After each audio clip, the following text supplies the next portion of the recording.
ஈரானுக்கு எதிராக கடுமையான பொருளாதார ரீதியிலான நடவடிக்கை எடுக்கப் போவதாக அறிவித்துள்ள அமெரிக்காவுக்கு வளைகுடா நாடுகள் ஆதரவளித்தால் பெரும் விளைவுகளை சந்திக்க வேண்டியிருக்கும் என அந்த நாட்டினுடைய தேசிய பாதுகாப்பு கவுன்சிலின் புதிய தலைவர் மொக்சின் ரேசாய் எச்சரித்துள்ளார். இன்றைய பார்வை நிகழ்ச்சியோடு இணைந்திருக்கிறீர்கள். ஹார்முஸ் ஜலசந்தியை தனது கட்டுப்பாட்டில் எடுக்க அமெரிக்கா பல காலமாகவே முயற்சித்து வருகிறது. இப்படி இருக்கையில் தற்போது ஜலசந்தி அமெரிக்காவினுடைய ஒரு பகுதி என அந்த நாட்டின் அதிபர் டொனால்டு டிரம்ப் மெப் வெளியிட்டிருக்கின்றார். இது ஈரானை கோபப்படுத்தியிருக்கிறது. ஹார்முஸ் ஜலசந்தி ஈரானின் ஒரு பகுதியாக இருந்து வருகிறது. இப்படி இருக்கையில் இனி இது அமெரிக்காவுக்கு சொந்தம் என்று ட்ரம்ப் பேசியிருப்பது மத்திய கிழக்கு பகுதியில் மூன்றாம் உலகப் போர் தொடங்குவதற்கான வாய்ப்புகளை உருவாக்குகிறது என்று சர்வதேச அரசியல் விமர்சகர்கள் கூறியுள்ளனர். ட்ரம்ப் தனது ட்ரூத் சோஷியல் மீடியாவில் ஹார்முஸ் பகுதியில் வட்டமிட்டு காட்டும் புகைப்படத்தை பகிர்ந்துள்ளார். முன்னதாக கடந்த ஆகஸ்ட் 14ஆம் தேதி அவர் பேசும்போது, நான் ஹார்முஸை அமெரிக்காவினுடைய ஒரு பகுதியாக அறிவிப்பேன் என்று தெரிவித்திருந்தார். தற்போது மேப்பை வெளியிட்டிருக்கின்றார். ட்ரம்பின் இந்த செயலுக்கு ஈரான் கடும் கண்டனம் தெரிவித்திருக்கிறது. ஈரானின் தேசிய பாதுகாப்பு கவுன்சிலின் செயலாளர் மெக்ஷன் ரிசாய் கூறுகையில், ஹார்முஸ் நீரிணை மூடப்பட்டிருக்கிறது, அது மீண்டும் திறக்கப்படாது.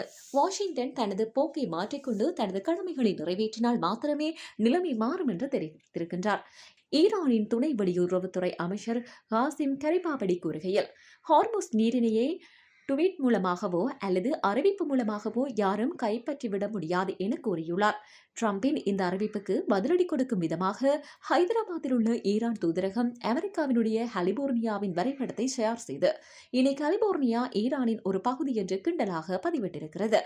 ஹார்முஸ் மூடப்பட்டிருக்கிறது என்று ஈரான் சொன்னாலும் கடந்த சில நாட்களாக அந்த பகுதியில் செல்லும் கப்பல்களின் எண்ணிக்கை அதிகரித்திருக்கிறது என்றும் அமெரிக்காவினுடைய கடற்படை முற்று மூலம் ஹார்முஸ் மீது எங்களுக்கு முழு கட்டுப்பாடும் இருக்கிறது எனவும் ட்ரம்ப் உரிமை கொண்டாடுகின்றார். இதேவேளை ஈரானுக்கு எதிராக அமெரிக்கா கொண்டுவரவுள்ள பொருளாதார போரில் பங்கேற்கும் அனைத்து நாடுகளும் எதிரிகளாகவே கருதப்படுவன என ஈரான் தெரிவித்திருக்கிறது.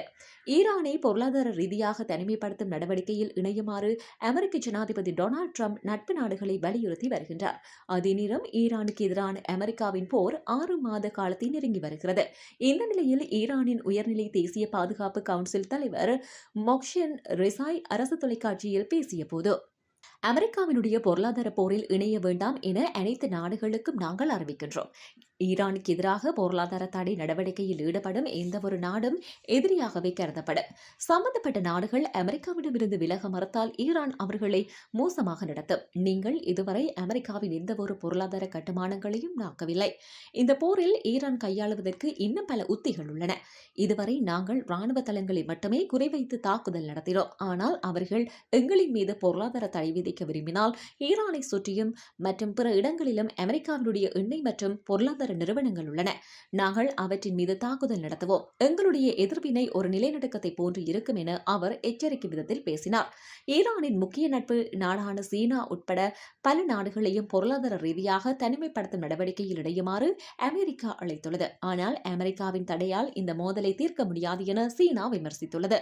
ஈரானின் முக்கிய வர்த்தக நட்பு நாடான ஐக்கிய அரபு அமீரகம் மறு அறிவிப்பு வரும் வரை ஈரானுடன் அனைத்து வர்த்தக மற்றும் நிதி பரிவர்த்தனைகளை நிறுத்தி வைப்பதாக சில நாள்களுக்கு முன் அறிவித்தது.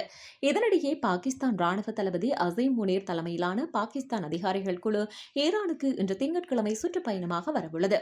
அமெரிக்காவுக்கும் ஈரானுக்கும் அமைதியை ஏற்படுத்த பாகிஸ்தான், கத்தார் நாடுகள் மத்தியஸ்தம் செய்து வருகின்றன. எனவே அது தொடர்பாக ஈரானுக்கு முனீர் பயணம் மேற்கொள்கின்றாரா என்பது குறித்து இதுவரை இல்லை. இதுகுறித்து ஈரான் வெளியுறவுத்துறை அமைச்சக செய்தி தொடர்பாளர் ஸ்மாயில் பாகேஜி கூறுகையில், ஈரான் பாகிஸ்தான் இடையே இருதரப்பு ஒத்துழைப்பை வலுப்படுத்துவதை நோக்கமாக கொண்டு ஈரானில் முனீர் சுற்றுப்பயணம் செய்யவுள்ளார். இந்த பிராந்தியத்தில் அமைதி பாதுகாப்பை ஊக்குவிக்க பாகிஸ்தான் தொடர்ந்து பணியாற்றும் என்றார். இதேவேளை அமெரிக்காவினுடைய புதிய பொருளாதார தடைகள் குறித்த எச்சரிக்கையை அந்த நாட்டின் விரக்தியின் அடையாளம் என ஈரானிய வெளியுறவு அமைச்சர் அப்பாஸ் அரக்சி விமர்சித்துள்ளார். இத்தகைய நடவடிக்கைகள் ஈரானை வீழ்த்த முடியாது என்று அவர் குறிப்பிட்டுள்ளார். அமெரிக்க திரைசேரி செயலாளர் ஸ்காட் பென்ஷன் ஈரான் மீது வரலாற்றிலேயே மிக கடுமையான தடைகளை விதிக்கப் போவதாக அச்சுறுத்தியுள்ளதன் பின்னணியில் அரக்ஷியின் மேற்பட்ட கருத்துக்கள் வெளியாகியிருக்கின்றன. காணொலியொன்றில் பேசிய அரக்ஷி, அமெரிக்க தலைவர்கள் ராணுவ நடவடிக்கைகளில் இருந்து விலகி பழைய திட்டங்களையே மீண்டும் கொண்டு வருவது அவர்களின் விரக்தியை காட்டுவதாக குறிப்பிட்டிருக்கிறார். அமெரிக்காவின் முந்தைய தடைகள் மற்றும் ராணுவ நடவடிக்கைகள் தோல்வியடைந்தது போல இந்த புதிய முயற்சியும் தோல்வியடையும் என்று அவர் உறுதியாக தெரிவித்திருக்கிறார். இதேவேளை ஹார்முஸ் நீரிணையை கடப்பதற்கான விதிமுறைகளை மீறும் கப்பல்கள் எதிர்கால எதிர்காலத்தில் பயண கட்டுப்பாடுகளை எதிர்கொள்ள நேரிடும் என ஈரான் எச்சரித்திருக்கிறது. ஈரான் பெர்சியன் வளைகுடா நீரிணை அதிகார சபை இந்த எச்சரிக்கையை விடுத்துள்ளது. இதன்படி ஈரான் விதித்துள்ள வழிமுறை கட்டுப்பாடுகளை மீண்டும் கப்பல்களுக்கு அபராதம் விதிக்கப்படலாம் அல்லது அவை பறிமுதல் மற்றும் சிறைபிடிக்கப்படலாம் என எக்ஸ் தளத்தில் வெளியிட்டுள்ள அறிக்கையில் குறிப்பிடப்பட்டிருக்கிறது. மேலும் இத்தகைய தடை செய்யப்பட்ட கப்பல்களுக்கு ஒத்துழைப்பு வழங்கும் ஏனைய கப்பல்களும் விதிமீறல் பட்டியலில் சேர்க்கப்படும் என எச்சரிக்கப்பட்டுள்ளது. கப்பல் நிறுவனங்கள் மற்றும் சரக்கு உரிமையாளர்கள் தங்களது பெயர்களை இந்த பட்டியலில் இருந்து நீக்க வேண்டுமாயின் உரிய ஆவணங்களுடன் கோரிக்கை விடுக்க வேண்டும் என்றும் சிரமங்களை தவிர்க்க தமது இணையதளத்தில் உள்ள பட்டியலை சரிபார்த்து இதுபோன்ற கப்பல்களை பயன்படுத்துவதை தவிர்க்குமாறும் கேட்டுக் கொள்ளப்பட்டுள்ளனர்.